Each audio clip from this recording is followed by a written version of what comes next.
इमाम साहब शाम के बाद सड़क पर कुछ तलाश कर रहे थे। पड़ोसी के पूछने पर इमाम साहब ने कहा, मेरी चाबी खो गई है। पड़ोसी भी तलाश में शामिल हो गया। चंद लोग और भी आए और सब तलाश करने लगे। बहुत देर की लाहासिल कोशिश के बाद पड़ोसी ने पूछा, इमाम साहब आपकी चाबी गिरी कहाँ थी? इमाम साहब बोले, चाबी यहाँ नहीं खोई।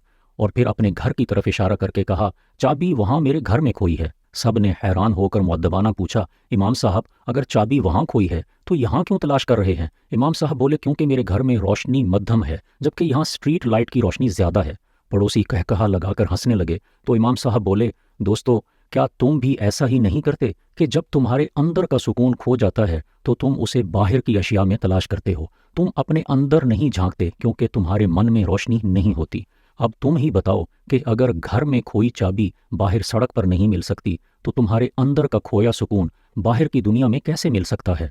पड़ोसी वो समझ गए जो इमाम साहब समझाना चाहते थे।